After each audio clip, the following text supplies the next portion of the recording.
الحمد للہ وکفا وسلام علی عبادہ الذین اصطفی اما بعد اعوذ باللہ من الشیطان الرجیم بسم اللہ الرحمن الرحیم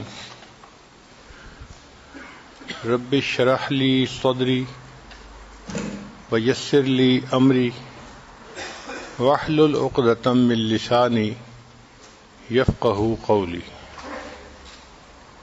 واجعل لی وزیرا من اہلی ہارون اخی سبحان ربک رب العزۃ عما یصفون وسلام علی المرسلین والحمد للہ رب العالمین اللہم صل علی سیدنا محمد وعلی آل سیدنا محمد وبارک وسلم۔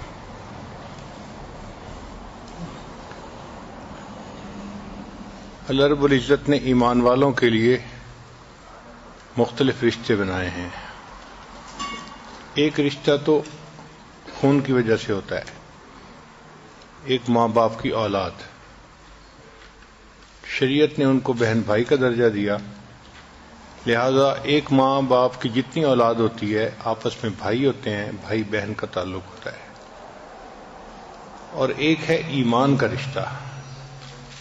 اللہ تعالیٰ فرماتے ہیں انما المؤمنون اخوہ، ایمان والے سارے کے سارے بھائی ہیں۔ اور نبی علیہ السلام نے بھی ارشاد فرمایا کونوا عباد اللہ اخوانا، اے اللہ کے بندو آپس میں بھائی بھائی بن کے رہو۔ آج کے اس دور میں چونکہ ان تعلیمات پر زور دینے والے کم ہیں، لہذا نوجوان بچے اپنی من پسند کے دوست بنا لیتے ہیں، پھر دوست قریب ہوتے ہیں اور ماں باپ اور بہن بھائی اس سے دور ہوتے ہیں، وہ سب سے ہٹ کٹ جاتا ہے بندہ۔ ایسے تعلقات میں پڑتا ہے کہ ماں باپ سے کا تعلق بھی کمزور ہو جاتا ہے، بہن بھائی کا تعلق بھی کمزور ہو جاتا ہے۔ اس لیے اس بات کی ضرورت ہے کہ ہمیں ان تعلقات کی اہمیت بتائی جائے۔ اگر ایک باپ کے دو بیٹے ہیں، وہ آپس میں محبت پیار سے رہیں گے تو دو فائدے، ایک تو محبت پیار سے رہنے سے اللہ خوش ہوں گے، اور دوسرا ماں باپ کو بھی خوشی ہوگی جب وہ اپنے بچوں کو دیکھتے ہیں آپس میں محبت ہے، اتفاق ہے، ایک دوسرے کے ساتھ طبیعتیں ملتی ہیں، تو ماں باپ کے دل کی خوشی بڑھ جاتی ہے۔ عجیب بات ہے کہ شیطان بھائیوں کے درمیان ہی غلط فہمیاں ڈالتا ہے اور بھائیوں کے درمیان ہی رشتے ناطے توڑتا ہے۔ چنانچہ ایسے بھی ہم نے دیکھا کہ بھائی بھائی سے بات ہی نہیں کرتا۔ بھائی اگر کوئی بات کر دے، مشورہ دے دے، تو دوسرا بھائی اس طرح غصے ہوتا ہے کہ جیسے پتہ نہیں اس نے کیا حد تک کر دیا ہے۔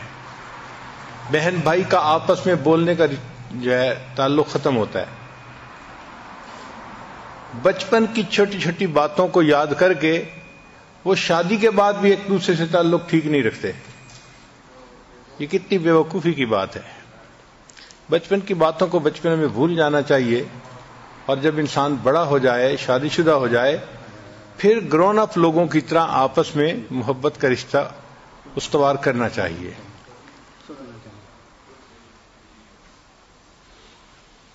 میرے دادا مرحوم جو تھے وہ دو بھائی تھے، ایک بڑے تھے ایک چھوٹے تھے۔ دونوں کی آپس میں دوستی مشہور تھی۔ لوگ ان کے بارے میں کہا کرتے تھے کہ یہ دوست پہلے ہیں، بھائی بعد میں ہیں۔ ہر جگہ پہ وہ اکٹھے ہوتے، اکٹھا کھانا کھاتے، اکٹھا بات چیت کرتے، کہیں جانا ہوتا تو اکٹھا، ہر وقت وہ جیسے اس بندے کے ساتھ سایہ لگا ہوتا ہے اس طرح وہ ایک دوسرے کے ساتھ لگے ہوتے تھے۔ ان کی دوستی مثال تھی لوگوں کے لیے، بہت محبت تھی آپس میں۔ جب ایک کوئی بات کر دیتا تھا تو دوسرا اس پر فوراً آمادہ ہو جاتا تھا۔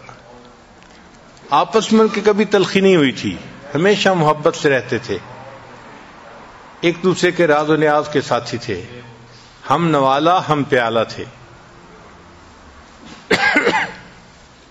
چھوٹے بھائی جو تھے وہ حافظ قرآن تھے۔ اب حافظ قرآن کو منزل سنانے کے لیے کسی بندے کی ضرورت ہوتی ہے، تو چنانچہ وہ اپنے بڑے بھائی کو ہی منزل سناتے تھے۔ اتنی کثرت سے وہ قرآن پڑھتے تھے اور بڑے بھائی اتنی کثرت سے قرآن سنتے تھے کہ بڑے بھائی نے قرآن سن سن کے قرآن مجید کو یاد کر لیا تھا، تو آخری عمر میں دونوں بھائی حافظ بن گئے تھے۔ ان میں سے جو بڑے بھائی تھے وہ اکثر یہ کہا کرتے تھے کہ میری ایک وش ہے، تمنا ہے، اللہ اس کو پورا کر دے۔ لوگ پوچھتے جی کیا وش ہے؟ تو کہتے ہیں کہ بس جب میری موت آئے گی، میں بڑا ہوں، پہلے مجھے جانا ہے، تو میرا جنازہ میرا چھوٹا بھائی پڑھائے، یہ میری بڑی تمنا ہے۔ چھوٹے بھائی ٹالتے کہ موت کا کس کو پتا، مگر بڑے بھائی پھر بھی اس کو کہتے تھے کہ دیکھنا میرا جنازہ آپ نے پڑھانا ہے۔ اللہ کی شان دیکھیں کہ مقدر ایسا کہ چھوٹے بھائی کی وفات پہلے ہوئی اور چھوٹے بھائی کا جنازہ بڑے بھائی نے پڑھایا، مگر لوگ ان کا نام لے کے ان کی مثالیں ایک دوسرے کو دیا کرتے تھے، سنایا کرتے تھے۔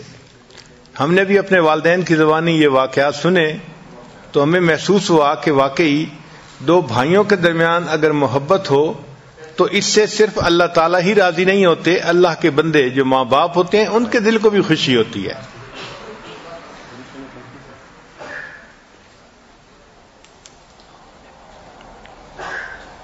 اونچ نیچ ہونا، غلطی کوتاہی ہونا، یہ انسان کے ساتھ لگا ہے۔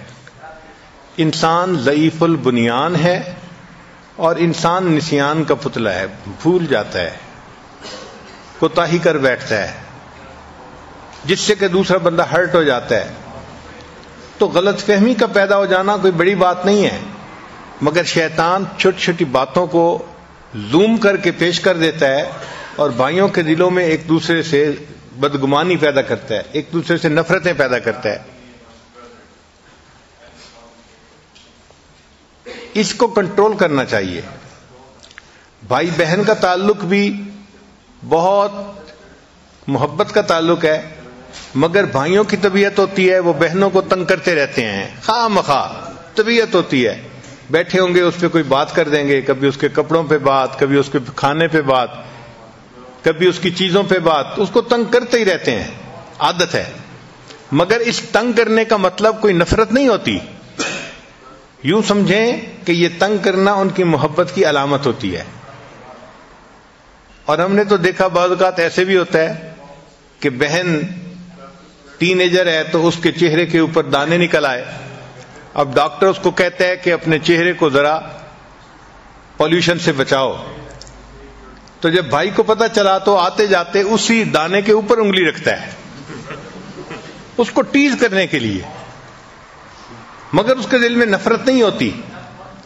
ایک طرف ٹیز بھی کر رہا ہوگا اور دوسری طرف بہن کا کوئی مسئلہ ہوگا تو بہن کی سائڈ بھی لے گا، اس کی ہمدردی بھی کرے گا۔ تو ماں باپ بھی اپنے بچوں کو یہ باتیں سمجھائیں کہ یہ زندگی کا حصہ ہے، بیٹے کی شخصیت اور ہوتی ہے، بیٹی کی شخصیت اور ہوتی ہے۔ تو بیٹا جو ہے وہ رف اینڈ ٹف ہوتا ہے، وہ فزیکلی دوسرے کو تنگ کرتا ہے، کبھی چیز چھپا دی، کبھی چیز ہٹا دی، کبھی کوئی بات کر دی، مگر یہ اس کے محبت کے اظہار کا طریقہ ہے۔ بہنوں کے اندر اللہ نے پولائٹنس رکھی ہوتی ہے، نرمی رکھی ہوتی ہے، وہ کہتی کم ہیں مگر دل میں بہت کچھ رکھ لیتی ہیں، اور یہ بھی اچھا نہیں ہوتا کہ بہنیں اپنے بھائیوں کے بارے میں چھوٹی چھوٹی باتیں اپنے دلوں میں رکھیں۔ فارگیو کر دینا چاہیے اور فارگیٹ کر دینا چاہیے، اللہ کے لیے معاف کر دینا چاہیے، اور اس نعمت کی قدر کرنی چاہیے کہ ہمارے رشتے ہیں ایک دوسرے کے ساتھ۔ ان گھروں میں جا کے دیکھیں جہاں صرف بہنیں ہیں، بھائی نہیں، وہ بھائی کو ترستی ہیں۔ بھائی ایک دن کی عمر کا بھی ہو نا تو بہنوں کو اپنے سر کے اوپر ایک سایہ محسوس ہوتا ہے، وہ اپنے آپ کو پروٹیکٹڈ محسوس کرتی ہیں، وہ سمجھتی ہیں کہ ہمارا کوئی نگران ہے، کوئی ساتھ دینے والا ہے۔ چھوٹے بھائی کا بھی ان کو اتنا سہارا ہوتا ہے۔ اچھا جہاں سارے بھائی ہوں بہن نہ ہو تو دیکھا ہے کہ ان بچوں کی تربیت اچھی نہیں ہوتی، وہ بھی اکھڑ مزاج بن جاتے ہیں، ایک دوسرے کے ساتھ بہت رف اینڈ ٹف زندگی گزارتے ہیں، ان کے اندر بیلنس لائف نہیں آتی جب تک بہن ساتھ نہ ہو۔ تو بہن ہونا، بھائی ہونا، یہ اللہ کی نعمت ہے، ان رشتوں کی قدر کرنی چاہیے، چونکہ اللہ تعالیٰ نے قدر کرنے کا حکم عطا فرمایا۔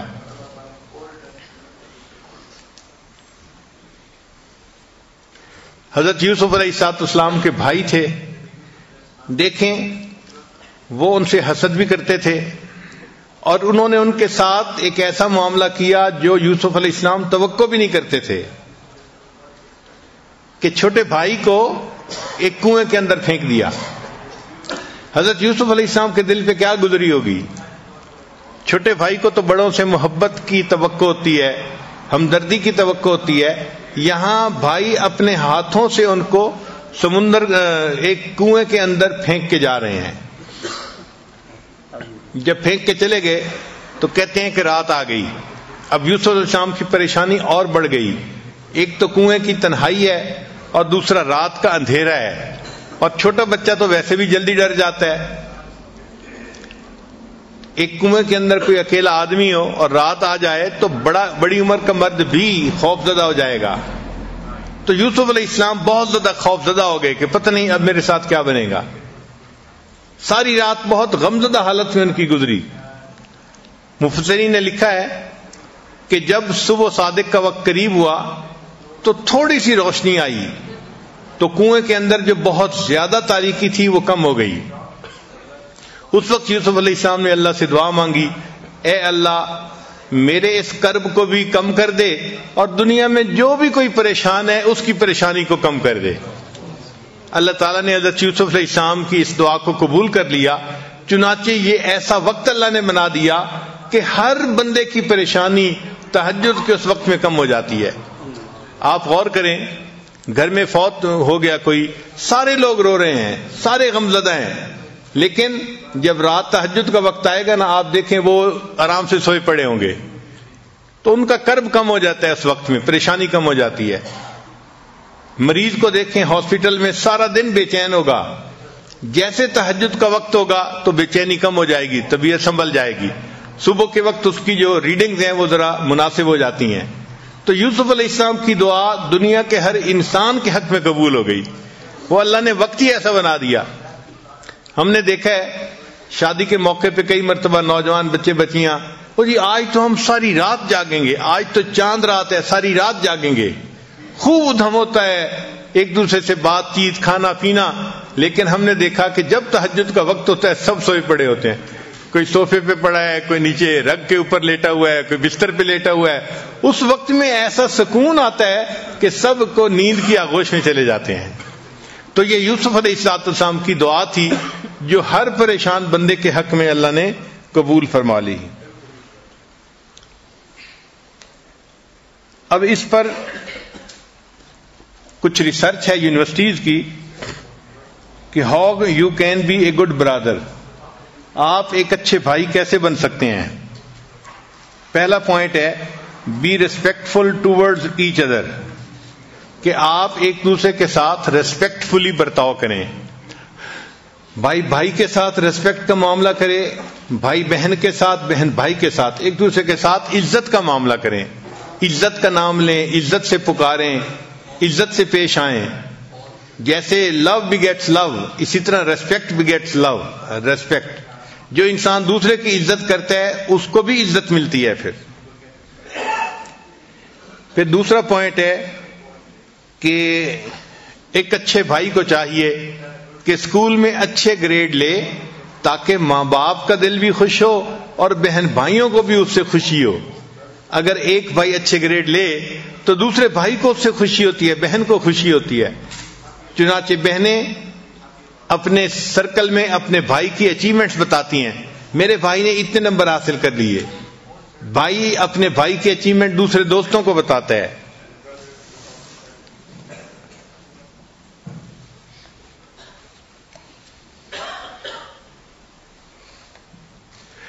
پھر تیسرا پوائنٹ ہے یوز گڈ لینگویج، اچھی زبان استعمال کرنی چاہیے۔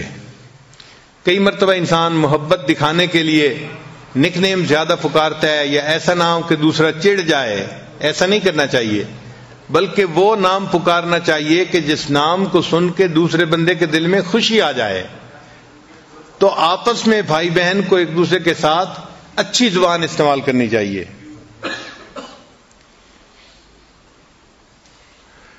پھر بھائی کی ذمہ داری بنتی ہے کہ اوائڈ وائلنس. بھائی چونکہ اسٹرانگ ہوتے ہیں بہنوں کی نسبت، تو وہ کئی مرتبہ اپنی اسٹرینتھ کو ایبیوز کرتے ہیں.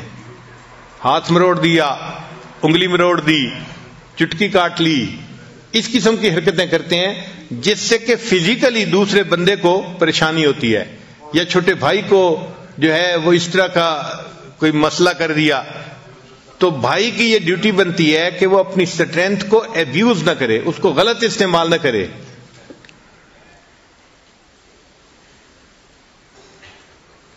پھر 5واں پوائنٹ ہے کہ بی پروٹیکٹیو.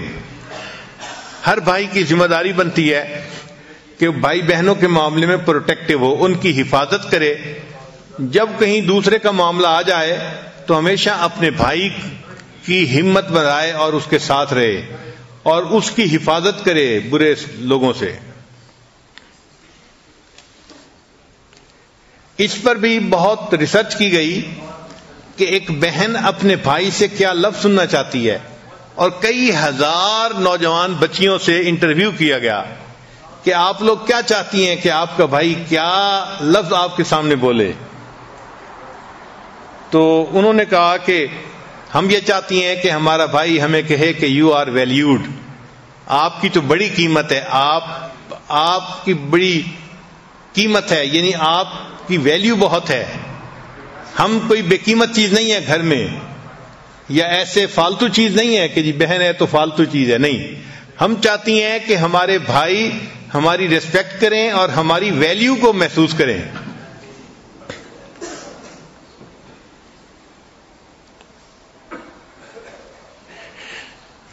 پھر یو آر اسمارٹ. پھر بعض بچیوں نے کہا کہ ہم یہ سننا چاہتی ہیں کہ ہمارے بھائی کہیں کہ یو آر پروٹیکٹڈ، یعنی تم محفوظ ہو، تم کوئی غم فکر نہ کرو، میں تمہارے ساتھ ہوں. تو اس سے ہمارے دلوں کو سکون ملتا ہے، تسلی ملتی ہے. بعض بچیوں نے کہا کہ ہم یہ سننا چاہتی ہیں کہ ہمارے بھائی کہیں you are gifted and talented, تم بڑی ذہین ہو اور تم اللہ کا تحفہ ہو ہمارے لیے. اور واقعی بہنیں اللہ تعالیٰ کی طرف سے بھائیوں کے لیے ایک تحفہ ہوتی ہیں.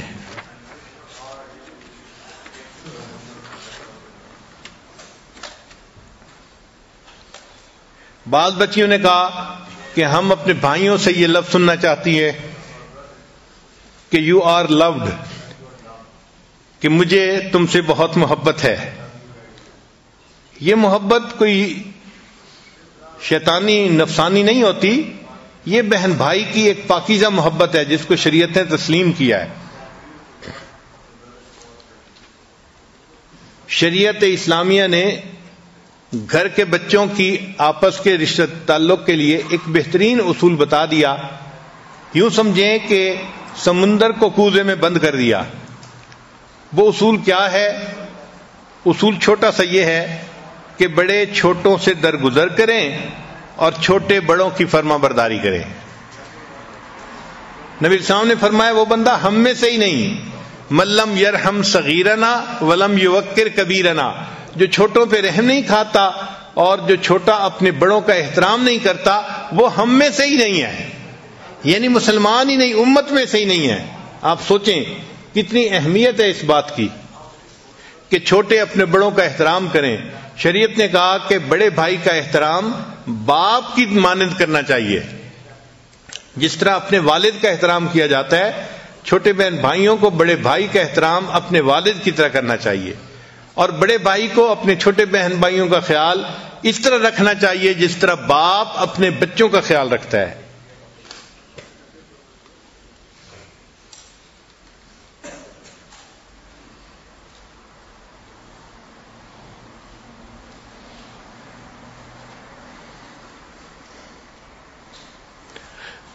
جب بہن بھائی بڑی عمر کے ہو جائیں، دونوں جوان العمر ہیں، تو اب ان کا رشتہ جو ہے ذرا اور پختہ ہو جاتا ہے. تو جوان العمر بہن بھائی کے درمیان کے ریلیشن شپ کے بارے میں چند باتیں.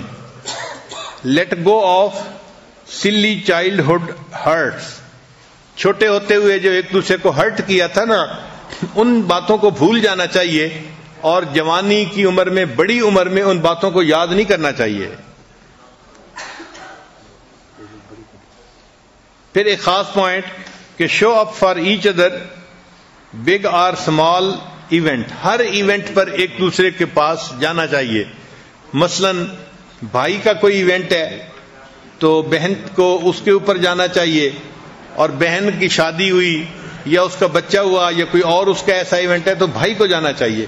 یعنی ایک دوسرے کے زندگی کے جو ایونٹس ہیں ان پہ ایبسنٹ نہیں رہنا چاہیے، جانا ضرور چاہیے، چاہے چھٹی لینی پڑے، چاہے سفر کرنا پڑے، چاہے مشکل اٹھانی پڑے، مگر اس کی اہمیت دل میں ہو کہ میرے بھائی کا خوشی کا ایونٹ ہے، میں نے اس میں شریک ہونا ہے، غم کا ایونٹ ہے، میں نے اس میں شریک ہونا ہے۔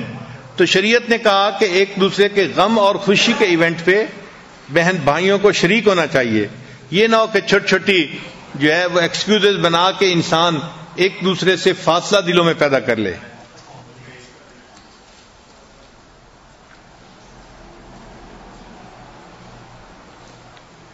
Treat each other like equal, جب بڑے ہو جاتے ہیں تو پھر بہن بھائیوں کو چاہیے کہ ایک دوسرے کے ساتھ ایکول معاملہ کریں۔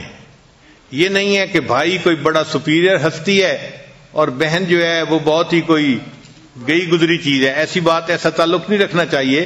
بہن کی بھی ریسپیکٹ ہو، بھائی کی بھی ریسپیکٹ ہو، دونوں ایک دوسرے کے ساتھ ایکویلٹی کے جو ہے وہ رتبے کے اوپر ایک دوسرے سے تعلق رکھیں۔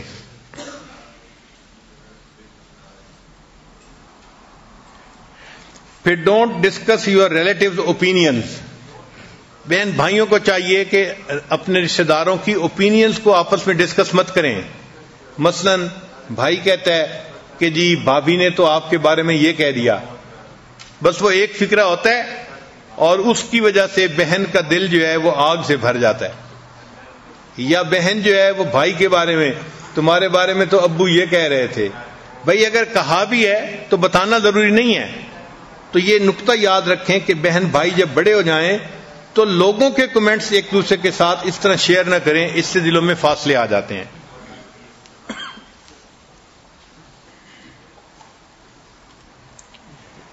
Don't make distance an excuse for being emotionally distant. ایک بہن کی شادی ایک شہر میں ہو گئی، بھائی دوسرے شہر میں ہے، اب کچھ ڈسٹینس تو ہے، لیکن اس ڈسٹینس کو ایموشنلی ایک دوسرے سے ڈسٹینس ہونے کا ایکسکیوز نہ بنائیں۔ جانا چاہیے ایک دوسرے کے پاس ملنے کے لیے، تعلق جوڑے رکھنا چاہیے ایک دوسرے کے ساتھ۔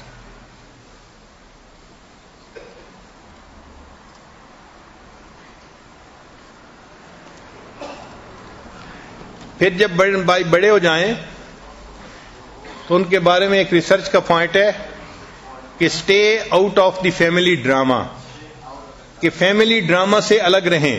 مثلا ماں باپ میں کسی بات پہ کوئی آرگومنٹ ہو گئی، اب یہ اس آرگومنٹ کا حصہ نہ بنے، کوئی ماں کا جو ہے وہ سائڈ لے گا، کوئی باپ کی سائڈ لے گا، تو ان کے اپنے ریلیشن شپ بھی خراب ہو جائیں گے پیرنٹس کے ساتھ۔ انسان ہے، اگر ماں باپ آج آرگومنٹ کر رہے ہیں تو تھوڑی دیر کے بعد ایک دوسرے سے محبت پیار کی باتیں بھی کر رہے ہوں گے۔ تو ماں باپ کے معاملات کو ماں باپ کے ساتھ رکھنا چاہیے۔ یا فیملی کا کوئی ایشو ہے تو اس ڈرامے سے بچوں کو چاہیے کہ اپنے آپ کو الگ رکھیں۔ اچھا، کئی جگہوں پہ پالیٹکس بھی چلتی ہے، جب زیادہ لوگ ہوتے ہیں نا ایک فیملی میں، زیادہ بھائی ہیں، ان کی زیادہ بیوی ہیں، تو پھر جتنے زیادہ دماغ ہوتے ہیں اتنی زیادہ سوچیں بھی ہوتی ہیں۔ تو ایسی صورتحال میں اپنے آپ کو پالیٹکس سے الگ ہی رکھنا بہتر ہوتا ہے۔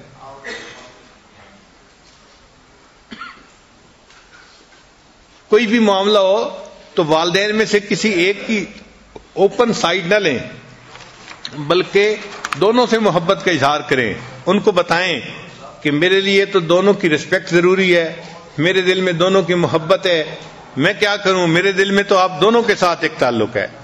وہ یہ فیل کریں کہ یہ کسی ایک سائڈ پہ نہیں بلکہ دونوں کے ساتھ اس بچے کا تعلق ہے۔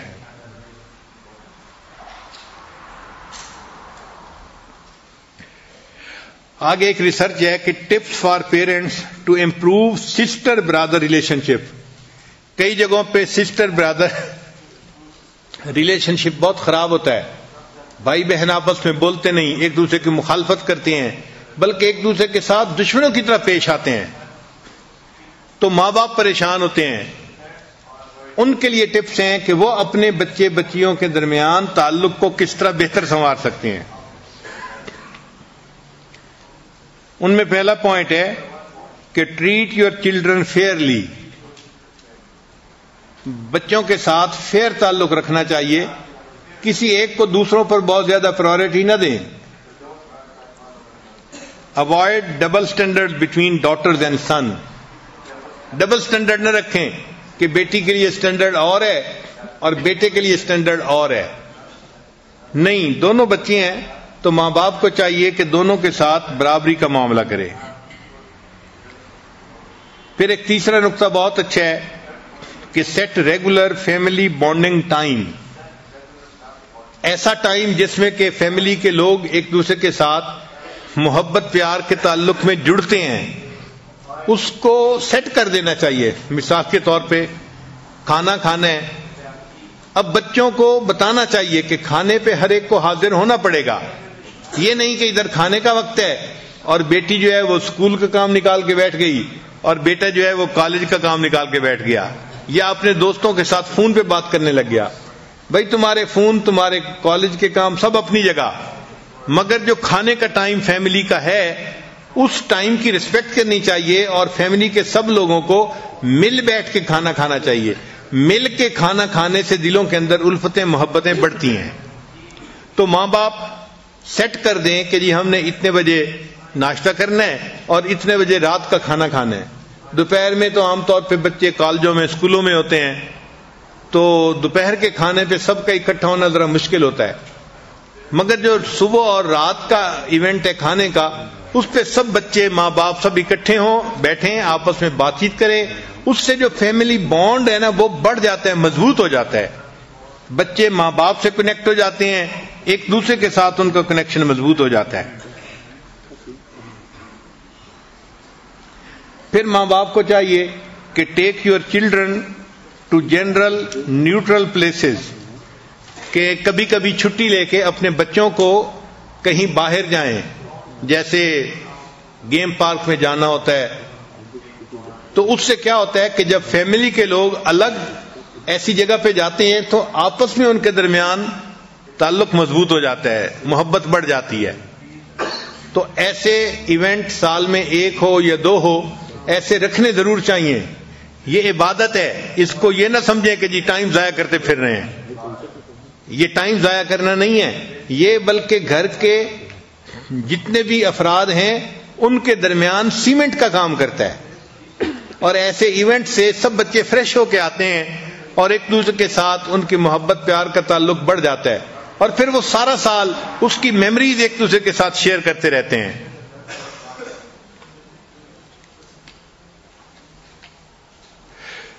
یا پھر کسی ایسی جگہ جس کو واٹر پارک کہتے ہیں یا کوئی اور ایسی جگہ جہاں پر بے حیائی نہیں ہے اور جا سکتے ہیں تو ایسی جگہوں پہ بچوں کو لے جانا یہ ماں باپ کی ذمہ داری ہوتی ہے.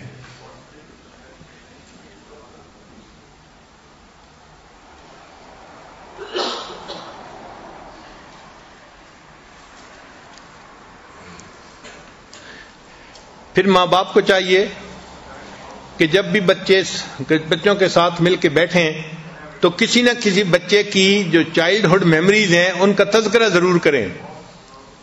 بچپن کی باتوں کا تذکرہ کرنے سے بچوں کو اپنائیت محسوس ہوتی ہے اور وہ محسوس کرتے ہیں کہ ہماری فلاں بات کو یاد رکھا گیا. اس کا مطلب ہے کہ دلوں کے اندر محبت ہے ایک دوسرے کے لیے. پھر ماں باپ کی ذمہ داری بنتی ہے کہ بچوں کو سمجھائیں ہاؤ ٹو ریزالو کنفلکٹ. ایک دوسرے سے اختلاف تو ہو جاتا ہے، ایک دوسرے سے کوئی نہ کوئی مسئلہ تو بن ہی جاتا ہے، لیکن مسئلہ بنتا ہے تو مسئلہ حل بھی تو ہو سکتا ہے. تو بچوں کو سمجھائیں کہ دیکھو بھائی ایسی طبیعت ہونی چاہیے کہ اگر کوئی مسئلہ ہو تو اس کو فوراً ریزالو کر لینا چاہیے. کچھ گیو ٹیک کا معاملہ کرنا چاہیے، کچھ منوا لیں کچھ مان لیں مگر صلح و صفائی کر لیں. بچوں کو سمجھائیں کہ دیکھو ون اور لوز کی سچویشن اچھی نہیں ہوتی کہ ایک بندہ تو ون کر رہا ہے اور دوسرا لوز کر رہا ہے. وہ لوز کرنے والے کے ہارٹ برننگ رہتی ہے. تو بچے ایسی بات پہ آمادہ ہوں جو ون ون سچویشن ہے, دونوں کے لیے ون ون سچویشن ہو, تاکہ ان کی ہارٹ برننگ نہ ہو اور بچے ایک دوسرے سے قریب ہو جائیں. جب بھی کنفلکٹ سچویشن ہو تو ماں باپ کو چاہیے کہ کسی ایک بچے کی سائیڈ نہ لیں, بلکہ اس کنفلکٹ کو نیوٹرل ہو کر ریزالو کرنے کی کوشش کریں. اب اگلا ایک پوائنٹ بڑا اہم ہے. Why is it important to have a brother? بہنوں کے لیے یہ کیوں ضروری ہے کہ گھر میں بھائی بھی ہو؟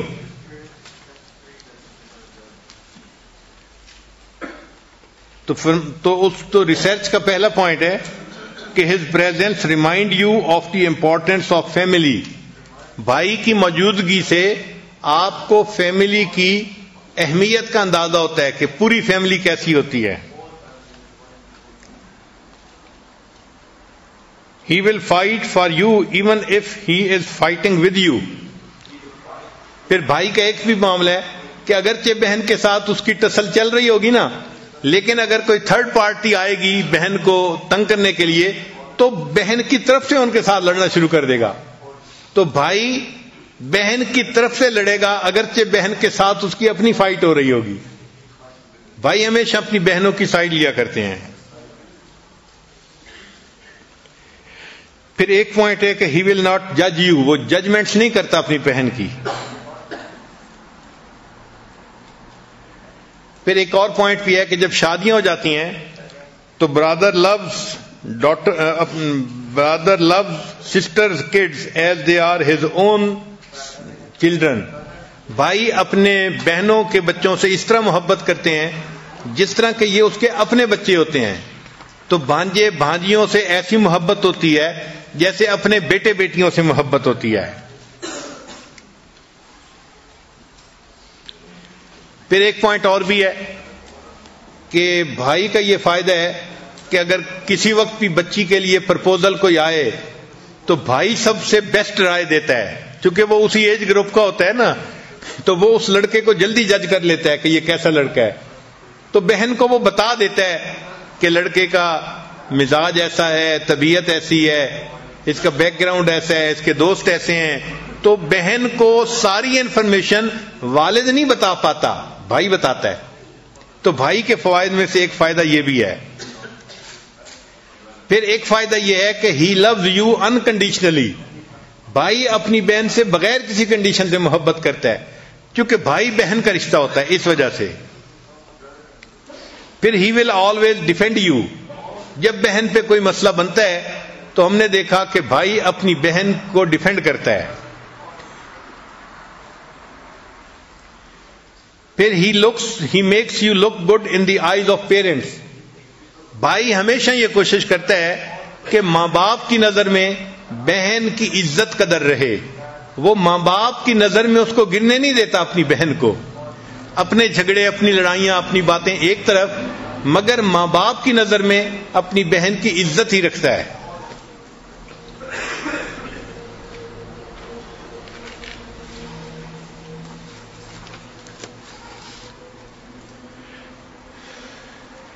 پھر ایک بات کہ he is the only person who speaks your language.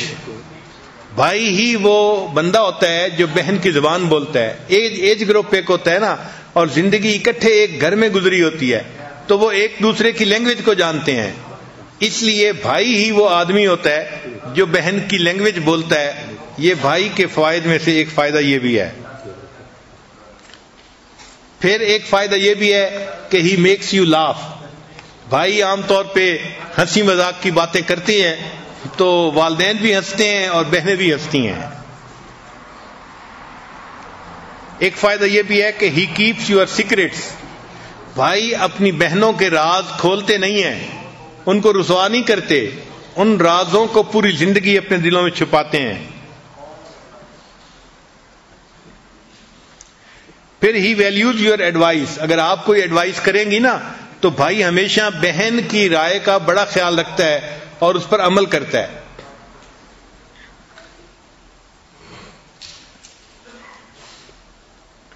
پھر اگر بہن کی بھائی کے ساتھ فرض کرو بات چیت ختم ہے تو you can pick up with your Brother any time of your life. یعنی اگرچہ بات چیت بند ہے کسی بھی وقت اگر آپ اس سے سوری کر لیں گی تو بھائی جہاں سے تعلق ختم ہوا تھا وہیں سے دوبارہ پھر محبت کا تعلق شروع ہو جائے گا. اس کو پک اپ کرنے کے لیے ٹائم کی ضرورت نہیں ہوتی.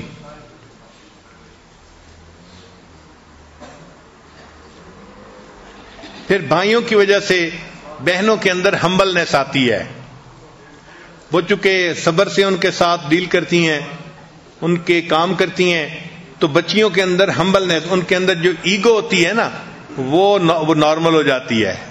وہ جو فخر ہوتا ہے تکبر ہوتا ہے وہ ٹوٹتا ہے تو نفس جو ہے وہ سیدھا ہو جاتا ہے. پھر ایک 15واں فائدہ کہ he will go out of his way for you. بھائی اپنے بہن کے لیے آؤٹ آف دی وے جا کے اس کی ہیلپ کر سکتا ہے. تو اگر اپنے گھر کے بچوں کو یہ باتیں سکھائی جائیں گی تو بھائی بہنوں کا آپس میں تعلق بڑھے گا, محبت پیار سے رہیں گے, اور ماں باپ کے لیے وہ گھر جنت کی مانند ہوگا کہ گھر کے سب لوگ ایک دوسرے سے اس وقت محبت کی زندگی گزارنے والے ہیں. اللہ کی شان کہ یہ بھائی کا تعلق ایسا ہے کہ جب انسان پہ مشکل وقت آتا ہے اس کو بھائی یاد آتا ہے. جب انسان پہ مشکل وقت آتا ہے تو اس کو بھائی یاد آتا ہے. چنانچہ ایک پنجابی شاعر ہیں ہمارے, تو انہوں نے کہا کہ جس بندے کا باپ زندہ ہوتا ہے اس کا سر کورڈ ہوتا ہے, اور جس بندے کا بھائی زندہ ہوتا ہے اس کی پشت کورڈ ہوتی ہے. اس کو کوئی دشمن تکلیف نہیں پہنچا سکتا چونکہ بھائی موجود ہوتا ہے. تو مشکل میں بھائی یاد آتے ہیں. اب اس کے دلیل قرآن پاک سے دیکھیے. حضرت موسیٰ علیہ السلام کو طور پر گئے, اللہ تعالیٰ نے ان کی نبوت سے سرفراز فرمایا اور فرمایا اذهب الى فرعون انه طغى, جائیے فرعون کے پاس وہ باغی طاغی بنا ہوا ہے. اب حضرت موسیٰ علیہ السلام کے ذہن میں یہ بات آئی کہ بچپن میں نے ایک انگارہ رکھ لیا تھا زبان پہ, تو میرا بولنا جو ہے نا وہ واضح نہیں ہے. یعنی بات چیت بہت واضح نہیں کر پاتے تھے, کرتے تو تھے لیکن تھوڑی سی کمی تھی بات چیت کرنے میں. جیسے زبان میں گرا ہوتی ہے نا, آپ سمجھ لیں یوں تھی. تو اس وقت انہیں محسوس ہوا کہ یہ ذمہ داری بڑی ہے, میں اکیلا اس ذمہ داری کو نہیں نبھا سکوں گا. تو انہوں نے اللہ تعالیٰ سے دعا مانگی, رب اشرح لی صدری ویسر لی امری واحلل عقدۃ من لسانی یفقہوا قولی. میری زبان کا عقدہ کھول دیجئے تاکہ سننے والی میری بات کو آسانی سے سمجھ سکیں. اور پھر ساتھ کہا کہ وجعل لی وزیرا من اہلی, میرے اس کام میں میرے گھر والوں میں سے میرا ایک وزیر بنا دیجئے, ہارون اخی, ہارون جو میرا بھائی ہے. تو دیکھیں حضرت موسیٰ علیہ السلام کو کون یاد آیا ایسے وقت میں؟ بھائی یاد آیا. اور اللہ نے ان کی دعا کو قبول کر کے بھائی کو نبوت بھی عطا فرما دی.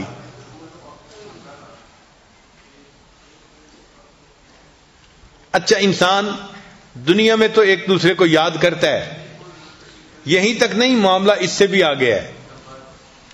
چنانچہ قیامت کا دن ہوگا اور وہ سب سے زیادہ پریشانی کا دن ہوگا, سب سے زیادہ مصیبت کا دن ہوگا. اس سے بڑا پریشانی کا دن اور کوئی نہیں ہے. ہر انسان پریشان ہوگا, خوف زدہ ہوگا. اس خوف زدہ ہونے کی حالت میں جب اس کو محسوس ہوگا کہ میرے پاس نیکیاں تھوڑی ہیں, تو وہ نیکیوں کو لینے کے لیے جب کسی کے بارے میں سوچے گا تو قرآن مجید سے ثابت ہے کہ بھائی کی طرف دھیان جائے گا. یوم یفر المرء من اخیہ, بھائی کا تذکرہ پہلے, وامہ وابیہ, ماں اور باپ کا تذکرہ بعد میں. تو یہ ایسا تعلق ہے کہ دنیا میں پریشانی آئے تو بھی بھائی یاد آتا ہے، اور جب آخرت کی پریشانی آئے گی تو بھی انسان کو بھائی یاد آئے گا۔ اس تعلق کی ویلیو کرنی چاہیے، اور آپس میں گھروں میں بھائیوں کو الفتیں محبتوں کے ساتھ رہنا چاہیے۔ کاروباری پریشانیاں ہونا یا اختلاف ہونا، ان کو ریزالو کر کے ہمیشہ اس تعلق کو بہتر کرنے کی کوشش کرنی چاہیے، تاکہ اس سے اللہ تعالیٰ بھی راضی ہوں اور ماں باپ بھی اس بات سے راضی ہوں۔ چنانچہ بھائیوں کے درمیان اور بہنوں کے درمیان محبتوں کے عجیب و غریب واقعات ہیں۔ ایک واقعہ ہے دو بھائیوں کا، ایک بڑا تھا دوسرا چھوٹا تھا۔ تو بڑے بھائی کی شادی ہو گئی اور اس کے بچے بھی ہو گئے۔ چھوٹا بھائی ابھی اپنی جاب کر رہا تھا، اس کی شادی نہیں ہوئی تھی۔ ان کے والد فوت ہو گئے، تو والد کی زرعی زمین تھی، وہ ان دونوں بھائیوں نے آدھی آدھی تقسیم کر لی۔ جب آدھی آدھی تقسیم کر لی تو اب اس زمین کی فصل نکلی سال کے بعد جیسے نکلتی ہے، تو بڑے بھائی نے بھی اپنی فصل کو سمیٹا اور چھوٹے نے بھی سمیٹا۔ مگر جب رات آئی تو بڑے بھائی نے سوچا کہ میرے ساتھ بیٹے بھی ہیں اور وہ بھی ہیلپنگ ہینڈ بن جائیں گے 1 سال 2 سال میں، تو مجھے تو اتنے ضرورت نہیں ہے جتنی کہ میرے چھوٹے بھائی کو ہے۔ وہ اکیلا ہے بیچارہ، سنگل ہینڈڈ ہے، وہی ارن کرے گا، اسی نے محنت کی، تو کیوں نہ میں اپنے حصے میں سے کچھ گندم کی بوریاں اپنے دوسرے بھائی کو دے دوں۔ چنانچہ اس نے اپنی 5 بوریاں اٹھائیں اور اپنے چھوٹے بھائی کی زمین کے حصے میں جہاں بوریاں پڑی تھیں وہاں جا کے ڈال دی۔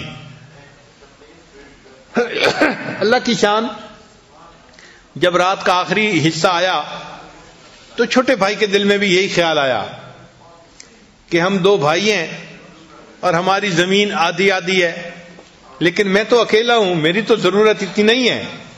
میرا بڑا بھائی تو فیملی والا ہے، اس کے بچے ہیں، بیوی ہے، ذمہ داری زیادہ ہے، بوجھ زیادہ ہے، کیوں نہ میں اپنی گندم میں سے کچھ گندم اس کے حصے میں ڈال دوں تو اس کو فائدہ ہو جائے گا۔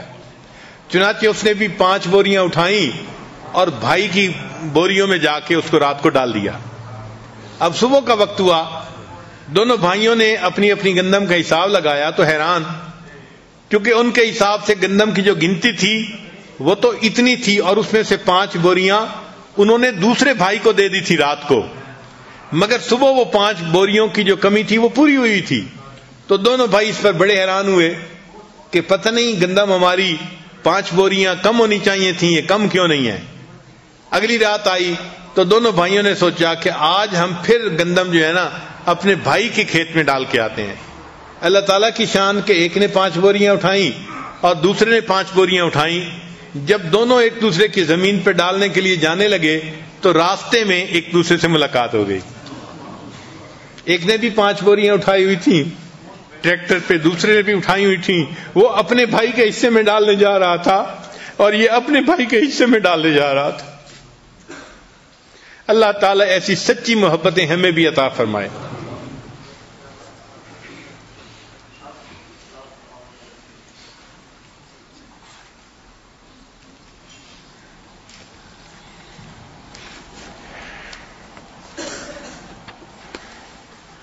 اب ایک سٹوری بہن بھائی کے بارے میں۔ یہ بہن بھائی انگریز تھے، مگر بہرحال بہن بھائی کی محبت کا تعلق تو ہوتا ہی ہے، انسان مسلمان ہو یا نہ ہو۔ مگر یہ عجیب قصہ ہے کہ جس میں ایک بھائی نے اپنی بہن کے ساتھ کیسے وفا کی، کیسے تعلق کو نبھایا۔ یہ سٹوری بہن نے نیریٹ کی ہے۔ وہ کہتی ہے کہ میں ایک بہت ہی غریب ماں باپ کی بیٹی تھی، بہت غریب ماں باپ، اور ہمارا علاقہ جو تھا وہ ماؤنٹینیس علاقہ تھا، ارد گرد پہاڑ تھے، اور اس کے درمیان میں ایک گاؤں تھا۔ اس گاؤں میں ہم اپنے والدین کے ساتھ رہتے تھے۔ میں بڑی تھی اور میرا بھائی جو تھا وہ مجھ سے 3 سال چھوٹا تھا۔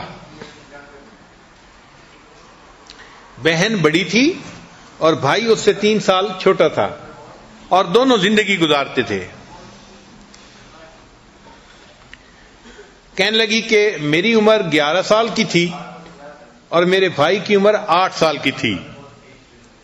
ایک ایسا وقت آیا کہ جو گاؤں کا سٹور تھا نا، وہ سٹور کیپر ہینڈ کرچیف لے کے آیا جو سلک کے بنے ہوئے تھے اور بڑے خوبصورت ڈیزائن کے تھے.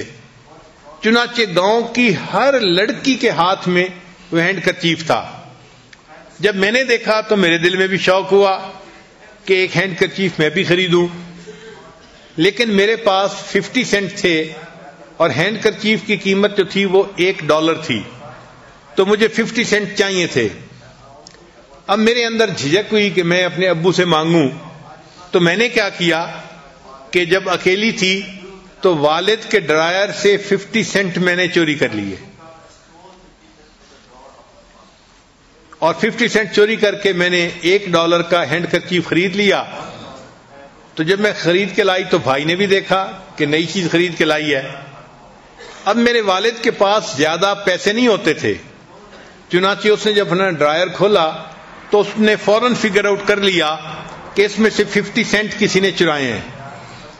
وہ کہتی ہے کہ میرے والد صاحب بڑے غصے میں انہوں نے ہم دونوں بہن بھائیوں کو بلایا اور بلا کے کہا کہ تم میں سے کس نے میرے 50 سینٹ چرائے ہیں.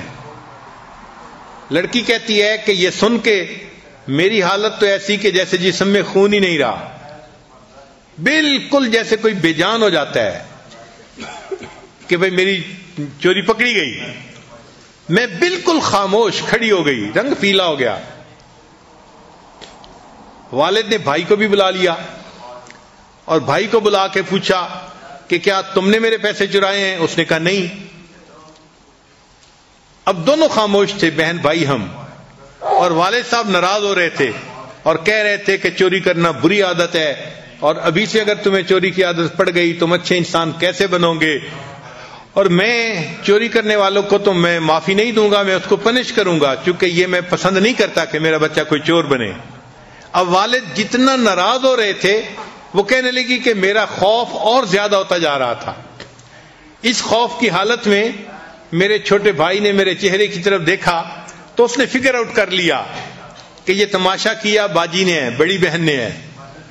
اور اس نے میرا ہینڈ کرچیف بھی دیکھا تھا، وہ بتا بھی سکتا تھا کہ ہاں اس نے ایک نیا ہینڈ کرچیف خریدا ہے، مگر وہ چپ رہا.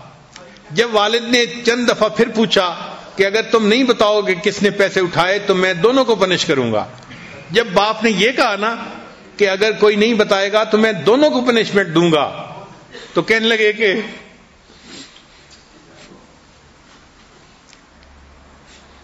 میرے چھوٹے بھائی نے ابو کا ہاتھ پکڑ لیا اور کہا کہ ابو یہ چوری میں نے کی ہے. حالانکہ اس سے چوری نہیں کی تھی، مگر اس نے باپ کی زبان سے یہ سنا تھا کہ باپ کہہ رہا تھا کہ میں دونوں کو پنش کروں گا، اور وہ یہ نہیں چاہتا تھا کہ میری بہن کو پنش کیا جائے. جب اس نے اپنی زبان سے کہہ دیا کہ ابو یہ چوری میں نے کی ہے، اب والد کا سارا غصہ اسی کے اوپر اتر گیا.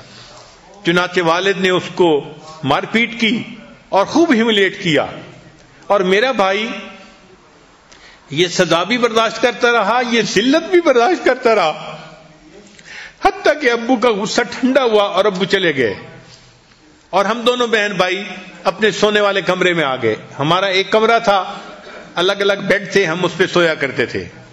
ہم نے لائٹیں آف کر دیں اور ہم اپنے اپنے بیڈ پہ آ کے لیٹ گئے. وہ لڑکی کہتی ہے کہ لیکن میری آنکھوں سے نیند غائب تھی، مجھے گلٹ کا احساس تھا کہ قصور تو میرا ہے، اور مار میرے چھوٹے بھائی کو پڑی.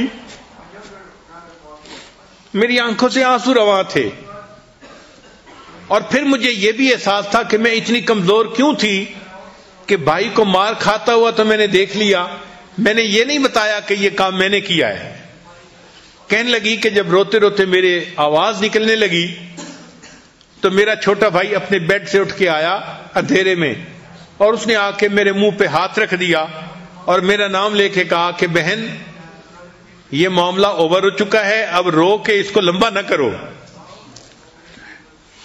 یعنی جو مجھے سزا ملنی تھی وہ تو مل چکی، اب کیوں رو رہی ہو اور اس معاملے کو لمبا کر رہی ہو.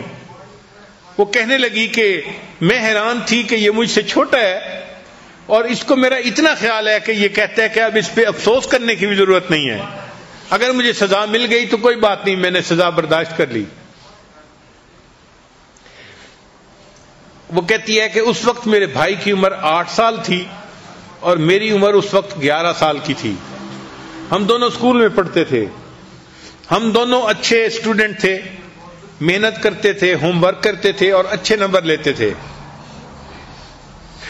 چنانچہ کئی سالوں کے بعد ایک ایسا دن آیا جب ہمارا رزلٹ گھر ہمارے پہنچا۔ رزلٹ بہت اچھا تھا، ہم نے A گریڈ لیے تھے۔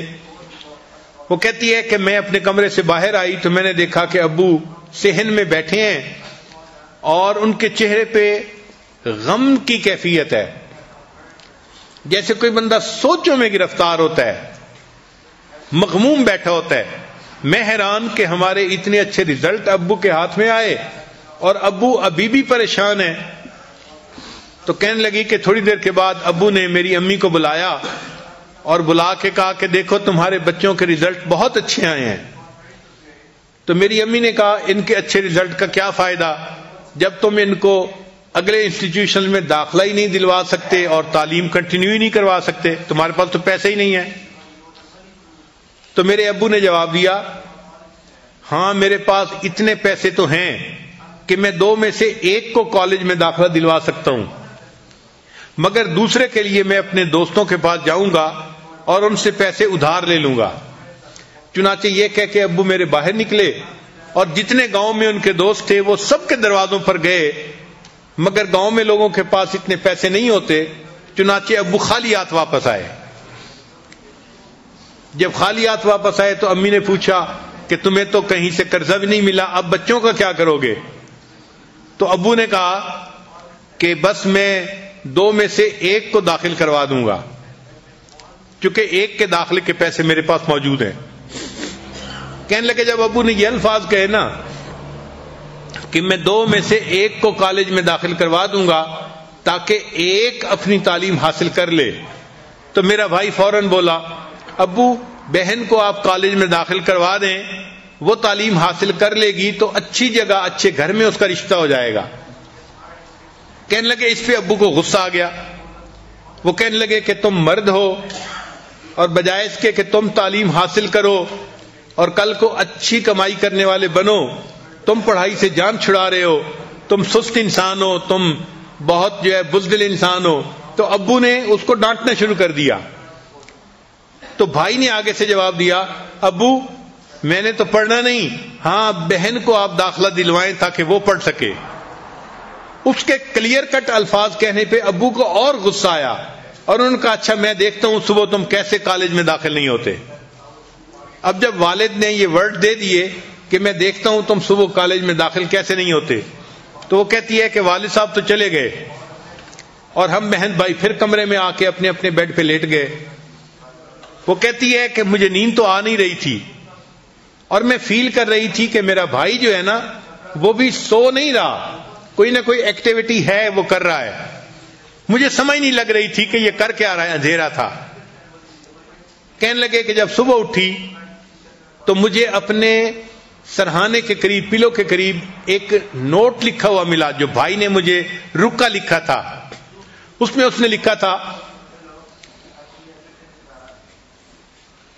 میں 17 سال کا ہو چکا ہوں اور اس قابل ہوں کہ میں مزدوری کر کے اپنا پیٹ پال سکتا ہوں، لہذا میں ہمیشہ کے لیے گھر چھوڑ کے جا رہا ہوں تاکہ ابو مجھے کالج میں داخل نہ کروا سکے اور انہیں مجبوراً تمہیں داخل کروانا پڑے۔ اور پھر مجھے نصیحت تھی کہ آپ میری بڑی بہن ہو، آپ دل لگا کے پڑھنا اور ایک اچھی تعلیم حاصل کرنا یونیورسٹی سے۔ اور اس نے جو کپڑے پہنے ہوئے تھے وہ انہی کپڑوں میں گھر چھوڑ کے چلا گیا تھا۔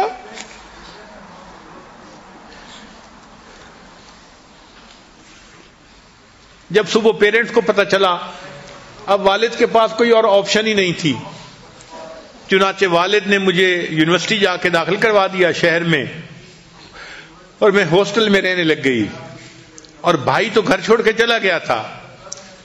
اب بھائی نے قریب ایک کنسٹرکشن کمپنی تھی وہاں جا کے مزدوری کی جاب شروع کر دی، جیسے ایک مزدور جاب کرتا ہے۔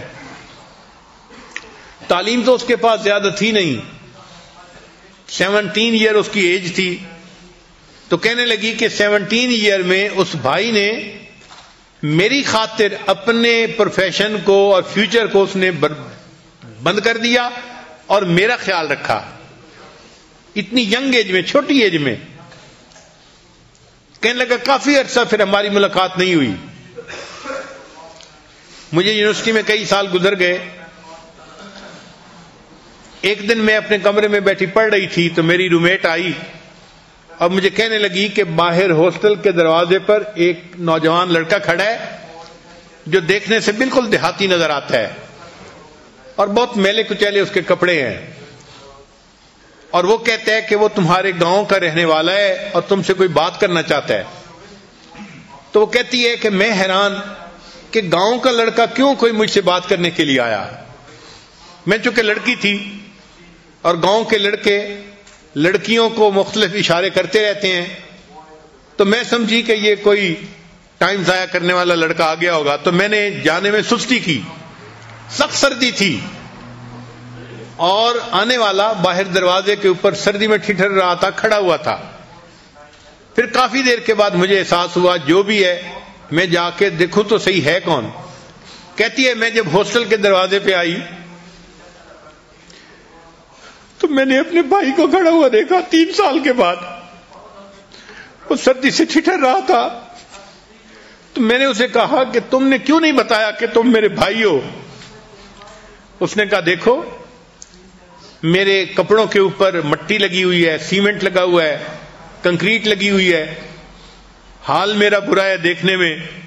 اگر میں بتا دیتا کہ میں تمہارا بھائی ہوں تو تمہاری کلاس فیلوز کے درمیان تمہاری کیا عزت باقی رہتی؟ اس لیے میں نے صرف یہ کہا کہ میں تمہارے گاؤں کا بندہ ہوں، میں نے بھائی کا تعارف نہیں کروایا۔ وہ کہنے لگی کہ یہ سوچ کے میں نے بھائی کی طرف دیکھا اور میں نے اس کے کپڑوں سے یہ مٹی وغیرہ جھاڑنی شروع کی۔ وہ مجھے روک رہا تھا کہ یہ تو میری روز کی روٹین ہے، میں تو انہی کپڑوں میں زندگی گزارتا ہوں، اور میں کہیں سے سیمنٹ اتار رہی تھی، کہیں سے کنکریٹ اتار رہی تھی، کہیں سے ڈسٹ ہٹا رہی تھی، اور میں نے اسے کہا کہ مجھے کسی کی پرواہ نہیں، آپ کو بتانا چاہیے تھا کہ آپ میرے بھائی ہیں۔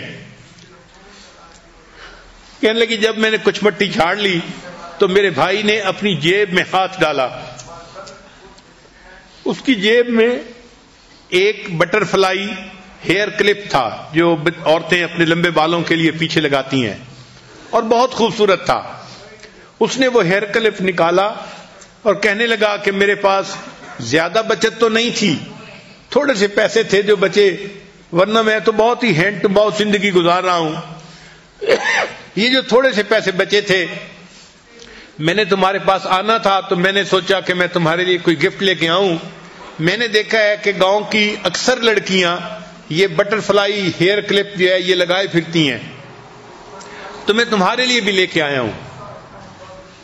پھر اس نے وہ بٹر فلائی کلپ جو تھا وہ میرے سر کے جو ہے نا سر کے اوپر رکھا اور کہا کہ یہ تمہارے بالوں کے ساتھ بہت اچھا میچ کرے گا اور تمہیں بہت اچھا لگے گا۔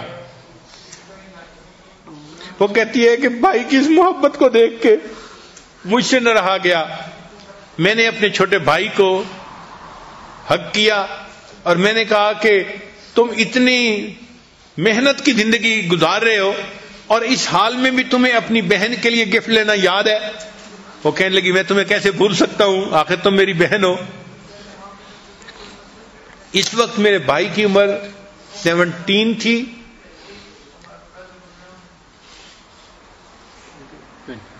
نہیں بھائی کی عمر شاید 24 تھی اور بہن کی عمر اس وقت 27 ہو چکی تھی، یونیورسٹی کا ٹائم درمیان میں آ چکا تھا۔ وہ کہنے لگی کہ خیر میں نے بھائی کو پھر رخصت کیا تو اس نے مجھے تسلی دی جاتے ہوئے کہ خرچے کی طرف سے گھبرانا نہیں، جو بھی میرے پاس بچت ہوگی میں تمہیں بھیجوں گا، کچھ تمہیں ابو بھیج رہے ہیں اور کچھ میں تمہیں بھیجوں گا، اس سے تمہارے خرچے پورے ہو جائیں گے، لیکن تم اپنی تعلیم اچھی طرح حاصل کرنا۔ جس نے اپنی تعلیم کا راستہ بند کر دیا تھا وہ بہن کو نصیحت کر رہا ہے کہ تم اچھی تعلیم حاصل کرنا۔ کہنے لگی کہ وہ چلا گیا. پھر کچھ سال گزرے تو میری یونیورسٹی کی تعلیم مکمل ہو گئی. اب میرے پاس اچھی پرسنالٹی بھی تھی اور اچھی تعلیم بھی تھی. چنانچہ میرے لیے ایک بہت اچھا پرپوزل آیا. وہ لڑکا پڑھا لکھا بھی تھا اور اس کے اچھی ڈگریاں کی ہوئی تھی. اس کے ساتھ میری شادی ہو گئی. شادی کے بعد میرے خاوند کو میرے بھائی کی کمپنی میں ڈائریکٹر کی جاب مل گئی. تو جس کمپنی میں، کنسٹرکشن کمپنی میں اس کا بھائی کام کرتا تھا مزدور کے طور پہ، اسی کمپنی میں اس کا جو خاوند تھا وہ ڈائریکٹر آ کر لگ گیا. کہنے لگا کہ چند دنوں کے بعد میرے خاوند نے مجھ سے کہا کہ تمہارا بھائی بہت محنت والا کام کرتا ہے، تھکن والا کام کرتا ہے اور مشکل والا کام کرتا ہے. اگر تم اس سے پوچھ لو، اگر وہ چاہے تو میں اس کو سپروائزر کی سیٹ پر جو ہے وہ پروموٹ کر دیتا ہوں تاکہ اس کو زیادہ مشقت والا کام نہیں کرنا پڑے گا. تو بہن نے جب مجھ سے پوچھا، بہن کہتی ہے کہ جب میں نے بھائی سے پوچھا، اس نے بہت فرملی مجھے کہا کہ نہیں، مجھے پروموشن نہیں لینی، میں اسی پہ کام کرتا رہوں گا. میں خاموش ہو گئی. کچھ دنوں کے بعد میرا بھائی سیڑھے کے اوپر چڑھ کر کوئی بجلی کا کام کر رہا تھا. اس کو کوئی بجلی کا جھٹکا لگا اور وہ کافی اونچائی سے نیچے گرا. اس کی لیگ کے اوپر ایک بڑا زخم بھی آیا اور وہ بے ہوش بھی ہو گیا.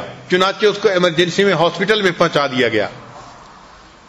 جب ہمیں اطلاع ملی تو میں اپنے خاوند کے ساتھ اس کی توا پرسی کے لیے ہاسپٹل گئی.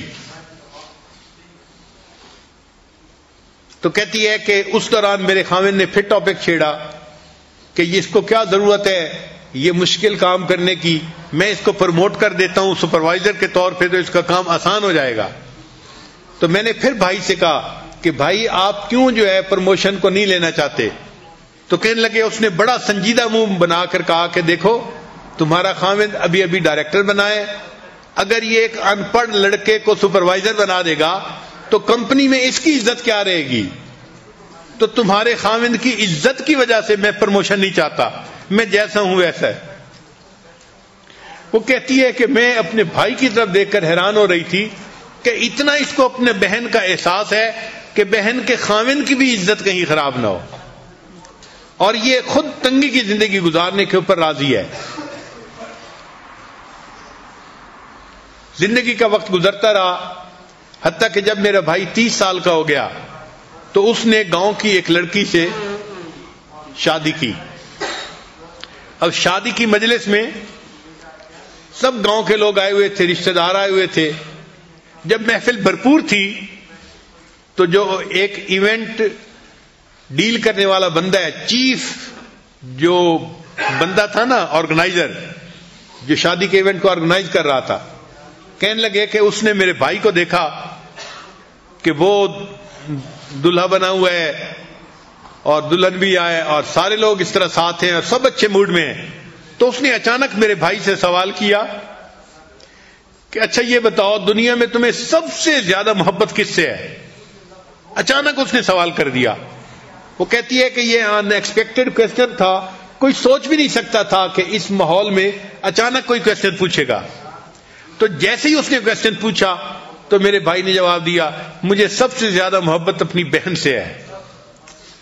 تو اس چیف آرگنائزر نے پوچھا کہ تمہیں اپنی بہن سے محبت کیوں ہے؟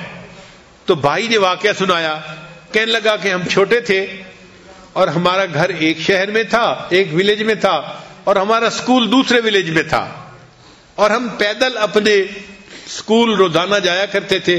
ہمیں جانے اور آنے میں 2 گھنٹے لگتے تھے، یعنی گھنٹہ جانے میں اور گھنٹہ واپس آنے میں لگا کرتا تھا. تو کہتی ہے کہ ایک دن ایسا ہوا کہ میرے بھائی کا ایک گلو جو تھا وہ کہیں گم ہو گیا.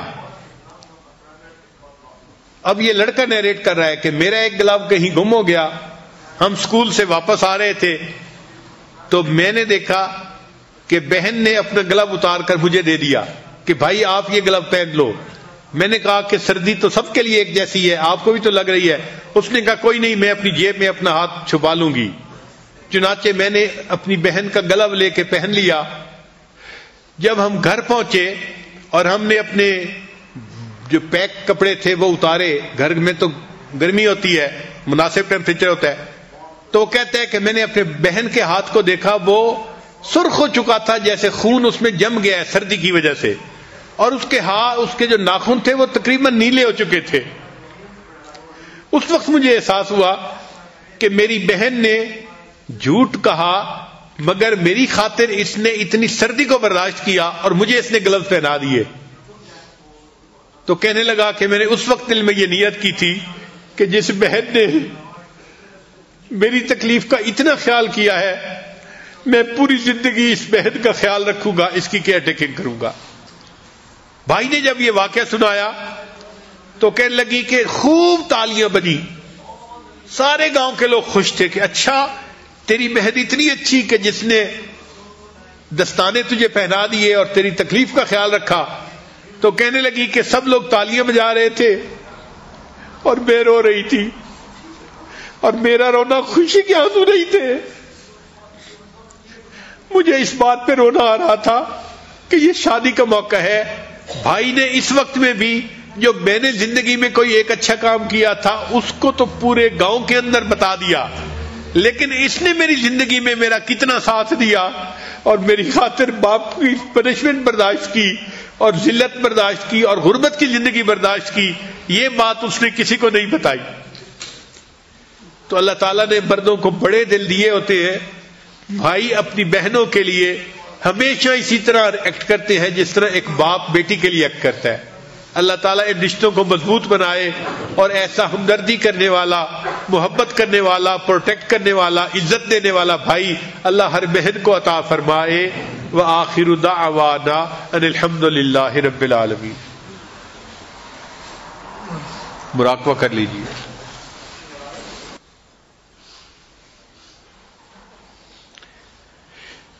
لا الہ الا اللہ محمد رسول اللہ۔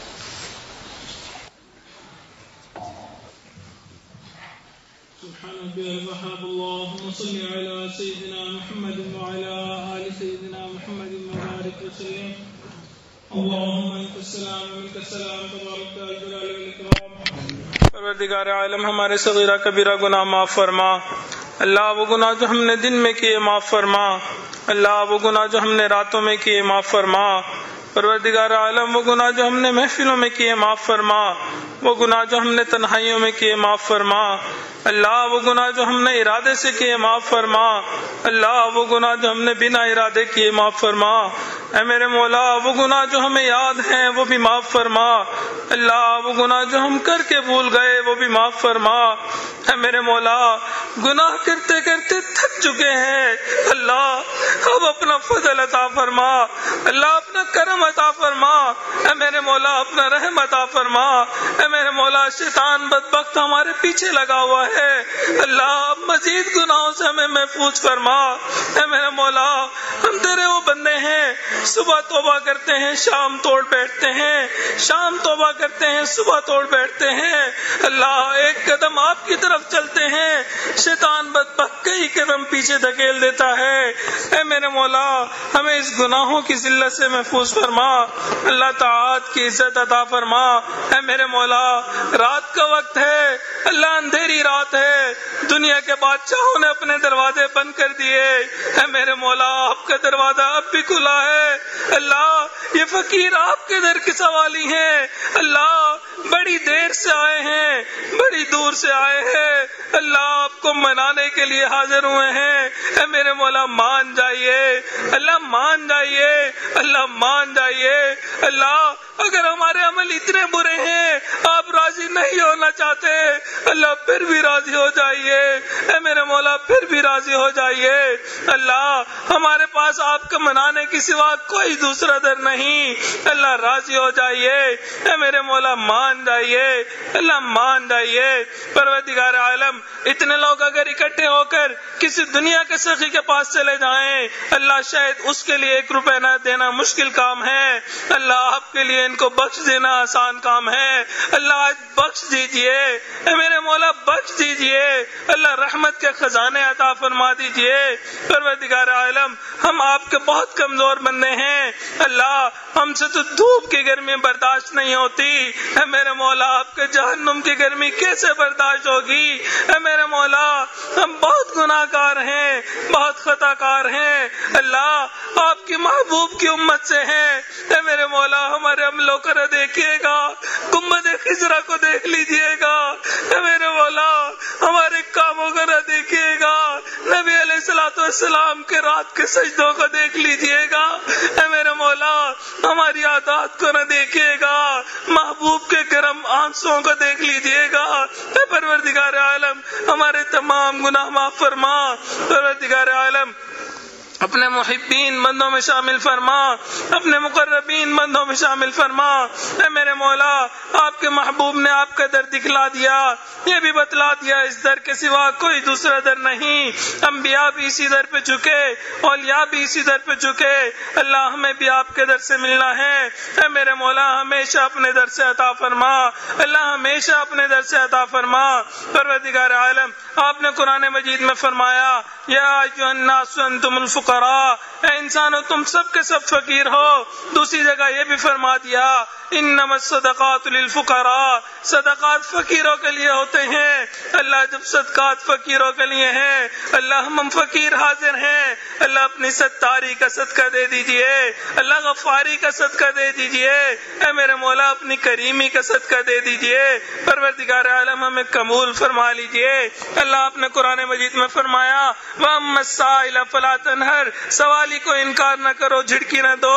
اللہ جب ہم کمزوروں کے حکم ہیں، اللہ ہم بھی تو آپ کے در کے سوالی ہیں، اللہ انکار نہ کر دیجئے، میرے مولا انکار نہ کر دیجئے، اللہ جھڑکی نہ دے دیجئے، اللہ دور نہ کر دیجئے۔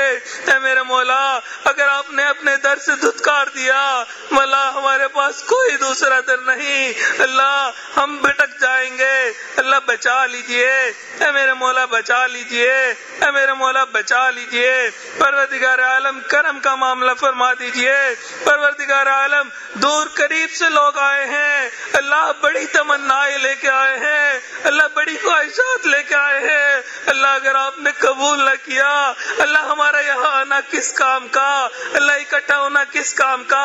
اے میرے مولا آپ کے ایک ولی کے دروازے پہ آئے بیٹھے ہیں، اللہ آپ نے یہاں کی حاضری قبول نہ کی، اے میرے مولا پھر تو ہم بدبخت ہو جائیں گے، اللہ شکی ہو جائیں گے، اے میرے مولا بدبخت ہونے سے بچا لیجئے، اللہ شکی ہونے سے بچا لیجئے۔ پروردگار عالم اپنے مقربین میں شامل فرما دیجئے۔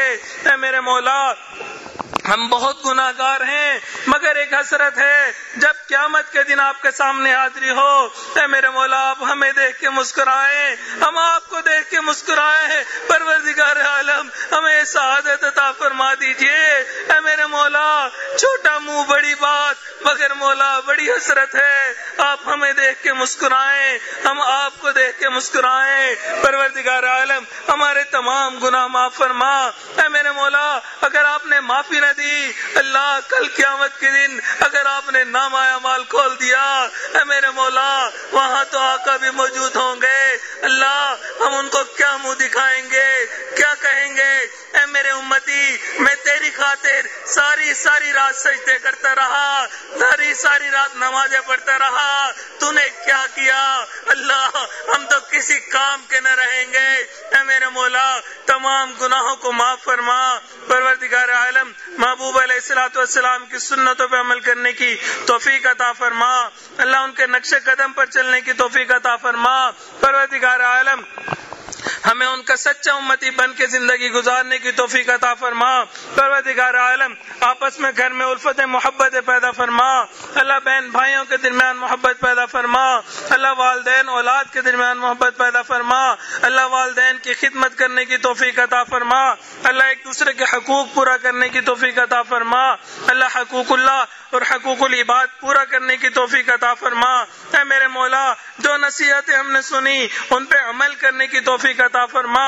پروردگار عالم جیسے بھی ہیں گناہ گار ہیں، خطا کار ہیں، مگر آپ کے در کے سوالی ہیں، اے میرے مولا ہمارے دلوں کی نیک تمناؤں کو پورا فرما۔ پروردگار عالم دور بیٹھی جو عورتیں ان دعاؤں پہ آمین کہہ رہی ہیں، اللہ ان کی نیک تمناؤں کو پورا فرما۔ اے میرے مولا، عورت کمزور ذات ہوتی ہے، اپنے دل کی بات کسی سے بیان بھی نہیں کر سکتی۔ اللہ ہم نے اس دنیا میں دیکھا، اگر چل کے آ جائے لوگ قتل کے مقدمے معاف کر دیتے ہیں۔ اللہ یہ تیری بندیاں دور قریب سے چل کے آئی بیٹھی ہیں، اللہ ان کے دلوں کی نیک تمناؤں کو پورا فرما، اللہ ان کے آنے کو قبول فرما، ان کی حاضری کو قبول فرما۔ اے میرے مولا، جو اولاد کے طلبگار ان کو نیک صالح اولاد نرینہ عطا فرما، جو صاحب اولاد ان کی اولادوں کو نیکوکار بنا، فرما بردار بنا، ماں باپ کی آنکھوں کی ٹھنڈک بنا۔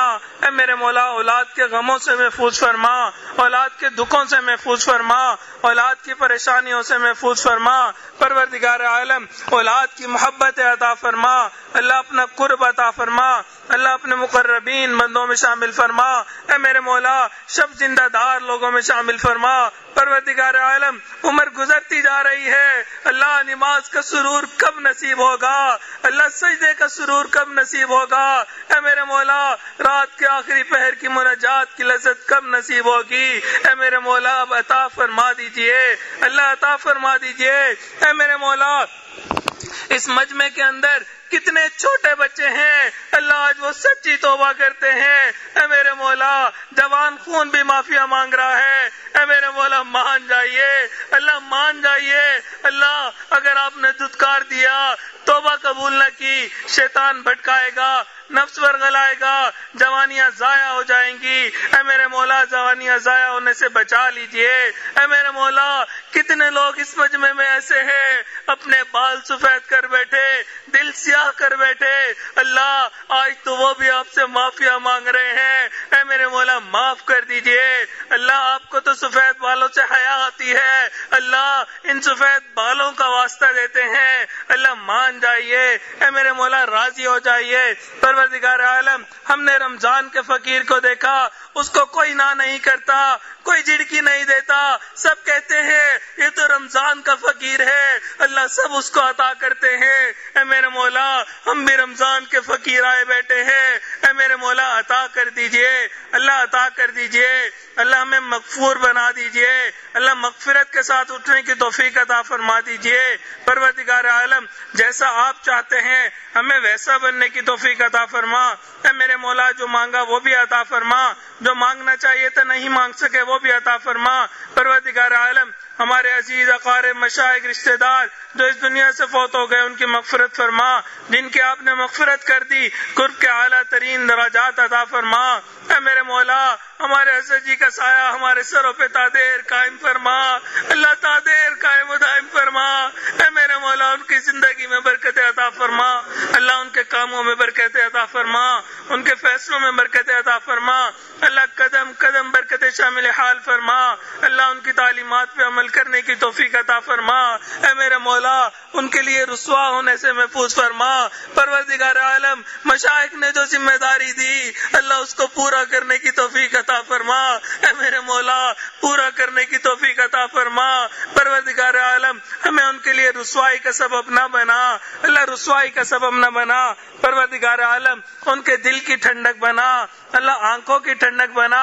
پروردگار عالم، اپنے محبوب کا اچھا امتی بن کے زندگی گزارنے کی توفیق عطا فرما، اللہ معاشرے کا اچھا فرد بن کے زندگی گزارنے کی توفیق عطا فرما۔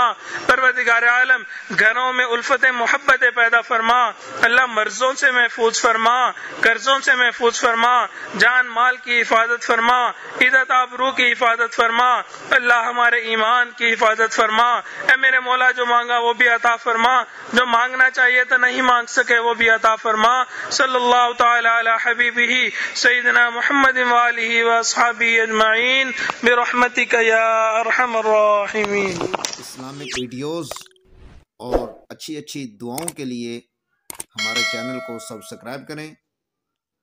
ویڈیو اچھی لگی تو دوستوں کے ساتھ شیئر ضرور کیجیے گا۔ ملتے ہیں نیکسٹ ویڈیو کے ساتھ، تب تک کے لیے اجازت چاہتے ہیں۔ والسلام علیکم ورحمۃ اللہ۔